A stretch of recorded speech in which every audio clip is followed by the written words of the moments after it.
হেমন্ত বিশ্ব শৰ্মা তোমাক ফকি আনি দিছিল। আজি আমাৰ ৰেভিনিউ খাস আনিছা, খালি পাট্টাৰ মাটিত সোমাম আৰু তোমাক এদিন হলেও আমি এই খাস মাটিত ওলাই লৈ আহিম। খাস মাটিত তোমালোকে বসবাস কৰিব লাগিব।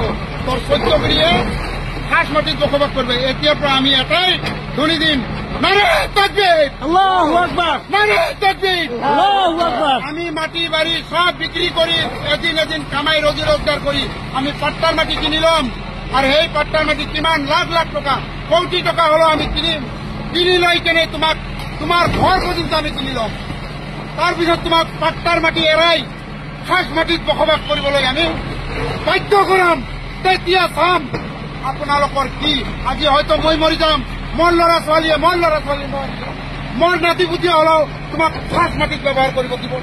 ইয়াৰ কাৰণে আমি বাধ্য হ'ম, আমি বাধ্যতা কৰিম।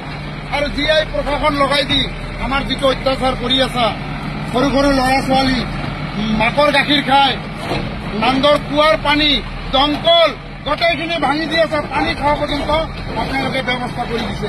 পানী না যাতে খাব নোৱাৰে, মৰি যায় মানুহে, এইখিনিয়ে কলো। নমস্কাৰ দৰ্শকসকল, আৰম্ভণিতে সেয়া আছিলে চামনুৰ আলী।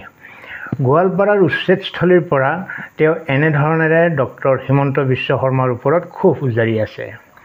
মোৰ তেওঁৰ ওপৰত সম্পূৰ্ণ সমবেদনা আছে, কিয়নো হাড়ক মাটি কৰি তেজক পানী কৰি নিজ হাতেৰে ঘৰ এটা বনোৱাৰ পিছত সেই ঘৰটো যেতিয়া চকুৰ সন্মুখতে ধূলিত মিহলি হৈ যোৱা দেখিব, তেতিয়া এনেধৰণৰ আচৰণ কৰাটো নিশ্চয় অস্বাভাৱিক নহয়। কিন্তু চামনুৰ আলীয়ে হয়তো নাজানে যে ইতিমধ্যে হিন্দু আৰু মুছলমানৰ মাজত মাটি কিনা বেচা বন্ধ কৰিছে মুখ্যমন্ত্ৰীয়ে। তেওঁ যিটো পৰিকল্পনা কৰিছে সেইটো ভৱিষ্যতলৈ সম্ভৱ হয় নে নহয় সময়েহে ক'ব। যি নহওক, চামনুৰ আলীক এতিয়া পুলিচে এৰেষ্ট কৰিছে।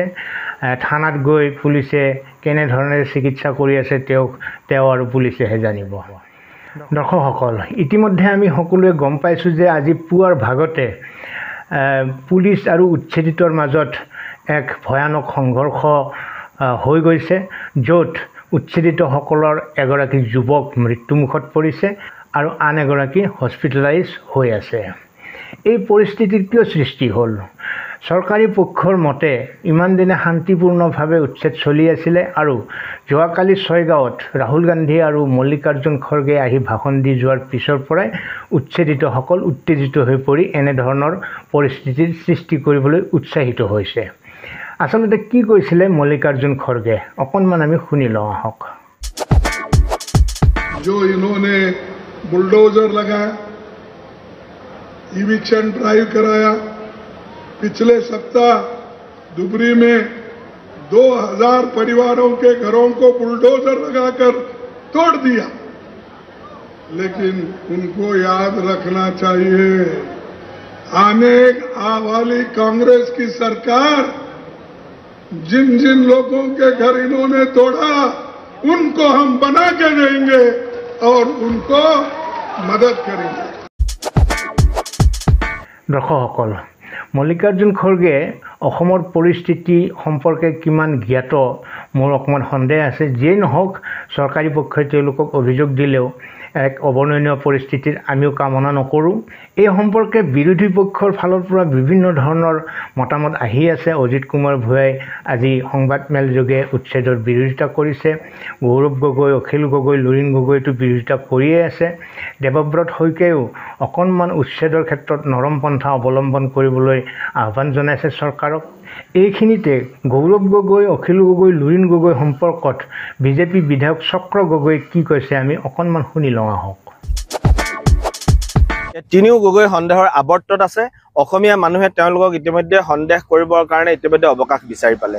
এটা সময় আছিল অখিল আৰু লুৰিণ বুলি ক'লে মানুহে ভাবিছিল যে স্বদেশ আৰু স্বজাতিৰ কথা কোৱা মানুহ। আজি স্বদেশ আৰু স্বজাতিৰ কথা কোৱা মানুহৰ গাত কেনেকৈ ভুৱা জাতীয়তাবাদৰ ঢল নামি আছে, এই কথাবিলাক ইতিমধ্যে ৰাইজে গম পাইছে। কা আন্দোলনৰ সময়ত 1,20,00,000 30 লাখ বাংলাদেশী অসমলৈ আনিব, বিজেপিয়ে এইবিলাক কৰিব বুলি কৈ মানুহক কি ধৰণে আন্দোলন কৰালে আৰু অৱশেষত গৈ আন্দোলন আধাতে সামৰি ৰাজনীতিৰ জোল খাবৰ কাৰণে কেনেকৈ গুচি গ'ল, অসমীয়া মানুহে এতিয়া ভালকৈ বুজিলে। গতিকে সেইকাৰণে এই তিনি গগৈৰ ওপৰত আমাৰ আস্থা নাই। দুজন আন্দোলনকাৰী গগৈ আছিলে, অখিল গগৈ আৰু লুৰিণ গগৈ। তাৰ লগত এতিয়া এজন ৰাজনীতি কৰা গগৈ লগ লাগি গ'ল। এইজন হৈছে মিৰ জুমলাৰ দৰে মানুহ, বহিৰাগত শত্ৰুৰ লগত তেওঁৰ হাত আছে সেইকাৰণে মিয়া আৰু মুছলমানৰ কথা বেছিকৈ কৈ তেওঁ এইবিলাক ৰাজনীতি কৰি ফুৰিছে গতিকে গৌৰৱ গগৈ অখিল গগৈ লুৰিণ গগৈ কোনো গগৈৰ লগত চক্ৰ গগৈ নাই চক্ৰ গগৈ অসমীয়া খিলঞ্জীয়া সত্তাটোৰ লগত আজিও আছে অনাগত ভৱিষ্যতৰ দিনতো অসমীয়াৰ লগত থাকিব আৰু ডক্টৰ হিমন্ত বিশ্ব শৰ্মা ডাঙৰীয়াৰ এই বিজেপিৰ নেতৃত্বাধীন চৰকাৰ এই চৰকাৰ সদায় খিলঞ্জীয়াৰ লগত থাকিব দৰ্শকসকল চক্ৰ গগৈৰ কথাখিনি আপোনালোকে শুনিলে নিশ্চয় তেওঁৰ কথাৰ আঁত ধৰি আপোনালোকে মন্তব্য কৰিব এইবাৰ আহিব খুজিছোঁ সততে বিতৰ্কত থকা বহুতে ভাবে চৰকাৰ বিৰোধী বক্তব্য কৰা বুলি মৃণাল শইকীয়াই উচ্ছেদ সম্পৰ্কত কি বক্তব্য ৰাখিছে আমি শুনি লওঁ আহক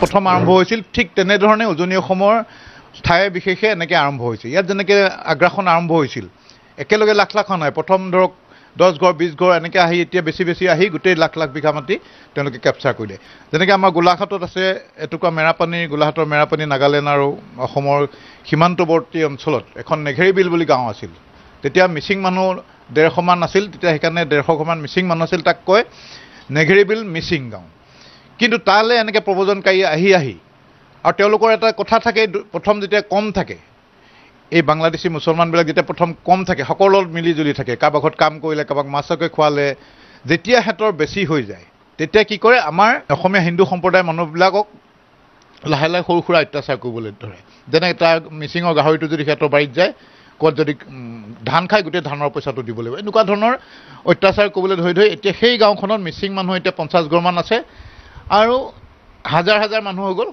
অন্ততঃ হাজাৰ ঘৰ মানুহ হ'ব এই সন্দেহযুক্ত মানুহবিলাক গোটেই নেঘেৰী বিল বাদ দি চাৰিওফালে এনেকুৱা পৰিৱেশ এটা কৰি পেলালে যে এতিয়া আমাৰবিলাকৰ মানুহ তাত ফুৰিবলৈ ভৰ কৰা হ'ল সেইকাৰণে উজনি অসমতো এই উচ্ছেদৰ বহুত প্ৰয়োজন নামনিৰ যেনেকৈ জিলা কেইবাখনো জিলা যেতিয়া আমাৰ বাহিৰা মানুহে লৈ ল'লে তেতিয়া উজনিৰ জিলাবিলাকো লৈ ল'ব ডেম'গ্ৰাফিক চেঞ্জটো আমাৰ উজনিটো আৰম্ভ হ'ব বহুত জেগাত সাধাৰণ প্ৰথমতে জোৱাই কলনীতে সৃষ্টি হয় এইখিনিয়ে ধৰক খণ্ডযুক্ত নাগৰিকা গাঁও এখন আছে তাতে দেখিব অভিন্ন আহি জোৱাই এগাল লোক গোট খাবহি থাকি লাষ্টত তেওঁলোকেও আকৌ এখন জোৱাই কলনী বুলি সৃষ্টি কৰি দিয়ে আজি মই মাননীয় মুখ্যমন্ত্ৰী মহোদয়ক ধন্যবাদ জ্ঞাপন কৰিছোঁ যে তেওঁ সাহসটো যে কৰিছে আজি আক্ৰমণটো অতি বেয়া কথা হৈছে এইটো আমাৰ কাৰণে বেয়া যে সিহঁতে ইমান সাহস পাইছে তেওঁলোকে ইলিগেলি ক'ৰবাত ছেটেলমেণ্ট কৰিছে বেলেগৰ মাটিত আকৌ তেওঁলোকে পুলিচ বাহিনীৰ ওপৰত আক্ৰমণ কৰিছে সেই আক্ৰমণ আমাৰ অসমীয়া জনসাধাৰণৰ ওপৰৰ নিচিনাই মই মাননীয় মুখ্যমন্ত্ৰী ডাঙৰীয়াক মই আহ্বান কৰিম যাতে অতি সোনকালে উজনিটো আৰম্ভ কৰিব লাগে কাৰণ নহ'লে তাত বাঢ়ি যাব আকৌ এতিয়া উচ্ছেদ হৈছে সেইবিলাকো দুই এটা সোমাবগৈ তাত সেইকাৰণে অতি সোনকালে কৰি চাফ কৰিব লাগে